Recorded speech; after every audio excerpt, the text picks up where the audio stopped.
Boa noite, bom dia, boa tarde, tudo bem com vocês? Espero que esteja, se não tiver vai ficar, para a glória de Deus. Vou estar lendo aqui em Hebreus, capítulo 10, versículo 32, que diz assim: Lembre-se daqueles dias antes de você ter recebido a luz, quando você suportou um grande conflito cheio de sofrimento. Não é verdade, né? Quanto do sofrimento e aflição a gente tinha antes de encontrar a luz. A luz que é Jesus, né? Porque Jesus é a luz. E nós tinha aquele sofrimento. A gente não sofria.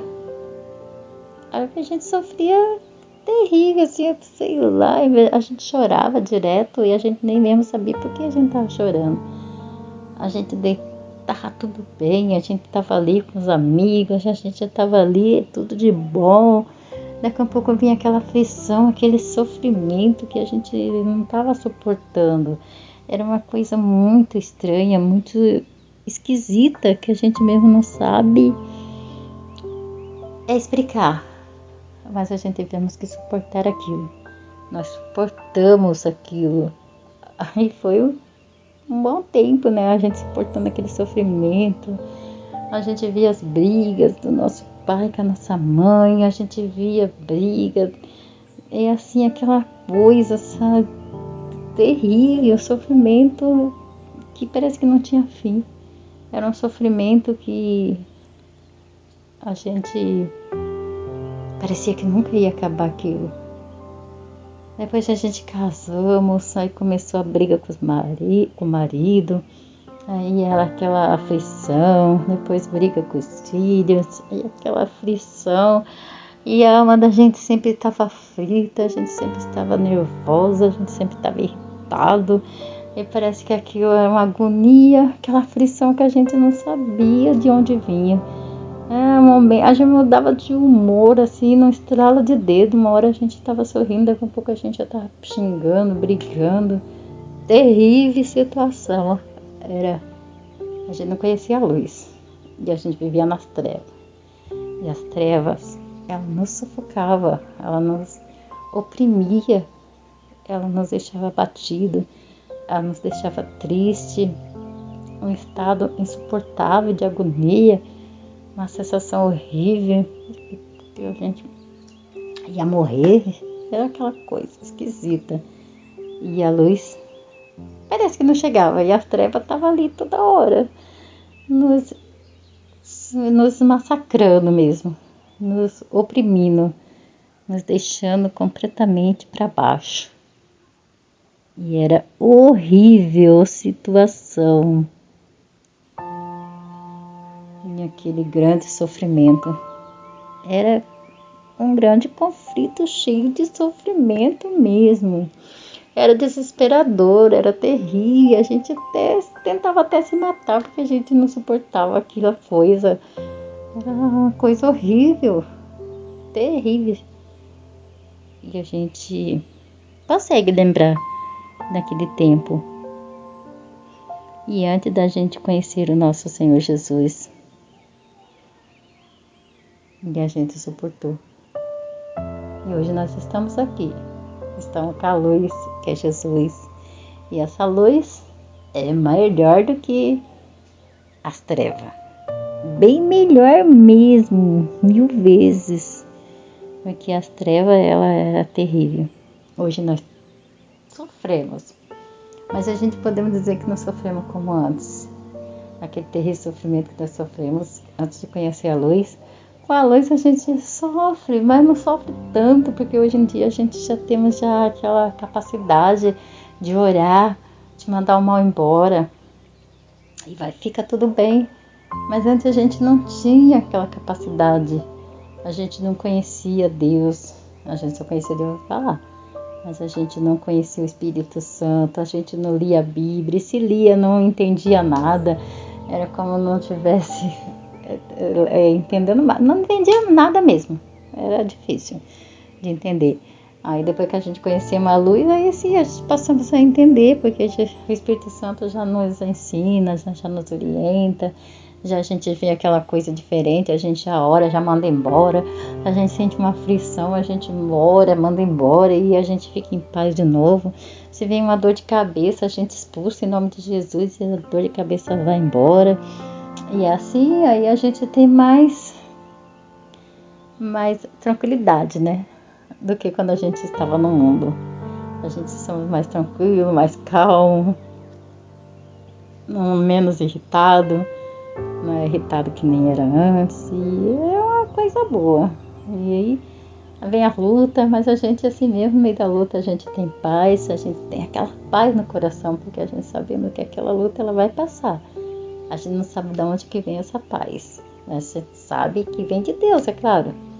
A gente não sabe, né, como que é essa paz, aquela paz gostosa no coração da gente, e a gente não sabe, mas por que eu estou em paz se está passando essa luta, se está acontecendo isso, como eu posso estar assim sossegada?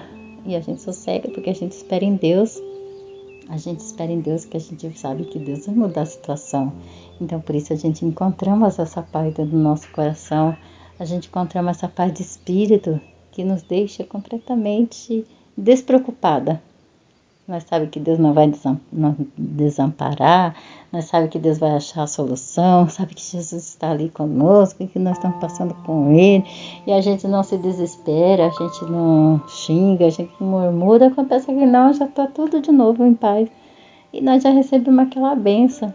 Mas se a gente for murmurar, xingar, brigar, a gente perde a benção, porque é isso que o inimigo quer, né? Mas a gente não pode fazer o gosto do inimigo, a gente tem que ter sabedoria, a ponto de esperar em Deus, que tudo vai solucionar, tudo vai ficar bem. É bastante a gente manter a paz dentro de nós, dentro do nosso coração. É uma paz muito boa mesmo. Ela vem de Deus, essa paz. Essa paz ela vem de Deus para a nossa vida, para nós. Foi Jesus que nos deu a paz, e a paz está conosco. E por isso a gente não se desespera. A gente não fica querendo se matar que nem antes, a gente não fica irritada, a gente não fica aquele sofrimento terrível antes de conhecer a luz que a gente tinha antes, a gente teve que suportar, né? Hoje em dia a gente suporta com alegria e sem aquele sofrimento terrível. Glória a Deus, aleluia, louvado seja o nome do Senhor. Deus é maravilhoso, Deus é poderoso e Ele quer que nós sejamos assim. É por isso que muita gente passa por sofrimento, mas não entende.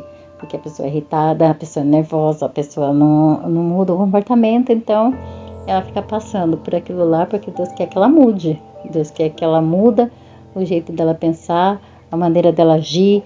Mas ela não entende isso e ela continua fazendo sempre a mesma coisa. E aí ela acaba perdendo a bênção porque o inimigo que entra, porque ela está agindo de acordo com o inimigo quer e não como Deus quer. Aí fica difícil de Deus operar. Mas mesmo assim ela quer que Deus ajude. Mas como que ela quer a ajuda de Deus se ela está usando a arma do inimigo? Aí não dá, né? A pessoa só vai vencer se ela usar as armas de Deus. As armas de Deus ela vai vencer. Mas que as armas do inimigo ela vai perder. E vai perder feio. Vai perder feio, vai quebrar a cara. Se for um relacionamento, ela vai destruir o casamento dela. Se for na saúde, ela vai destruir a saúde dela. Se for com os pais dela, ela vai destruir os pais dela, né? A mãe dela, o tio dela. Vai ser tudo destruído porque ela mesma vai destruir. Porque ela não está tendo sabedoria de edificar a casa dela. Porque a palavra de Deus diz que a mulher sábia edifica a sua casa. Então nós temos que edificar a nossa casa. Não destruir com as nossas próprias mãos. Porque quem destrói a casa com as próprias mãos é a tola. A tola destrói a casa com as próprias mãos. Mas nós temos que ter sabedoria. Sabedoria de orar e esperar para que Deus venha nos abençoar, porque muitas pessoas ela precisa passar por bastante sofrimento para ela poder entender, para ela poder ter a paciência, depois a perseverança, a experiência e primeiro eu não estou colocando na ordem, mas a ordem é ter a paciência, a experiência, depois a perseverança, e a perseverança ela não traz confusão, né? E aí a pessoa vai ver como Deus vai agir na vida dela depois disso tudo, porque ela vai ter paciência, ela vai ter experiência, ela vai ter esperança. É isso que Deus quer de nós. Se a pessoa não aprender isso, ela vai continuar sofrendo até ela aprender essas coisas. Se ela não aprender essas coisas, ela vai continuar errando e o erro vai ser mesmo os erros. E nunca vai ter fim, porque ela nunca vai sair disso. E vai sempre ficar assim. Mas se ela tomar juízo e falar, não, hoje eu me levanto para ter paciência, experiência e esperança. Aí a vida dela vai mudar, porque Deus vai mudar. Oremos. Pai amado, Pai misericordioso, eu oro para essa pessoa, Senhor Deus, que ela é tão nervosa, Senhor Deus, meu Pai, sem paciência para nada, Senhor, e o inimigo sabe disso, meu Pai, tenta destruir a vida dela, a casa dela, a família dela, Senhor, mas se ela se apegar contigo, saber que o Senhor Deus poderoso, que tudo pode mudar, ela vai, Senhor Deus, meu Pai, ter um casamento abençoado, uma família abençoada, Senhor. Pai amado, Pai misericordioso, abençoa essa pessoa, Senhor Deus, faça ela assim, meu Pai, a pessoa, meu Pai, ter paciência, Senhor Deus, depois ter experiência, Senhor Deus, e a esperança, meu Pai, a esperança não vai trazer confusão, Senhor, ajuda ela, Senhor Deus, em nome de Jesus, ó Pai, é que eu te peço, meu Pai, te agradeço, em nome do Senhor Jesus, fique todos na paz do Senhor Jesus.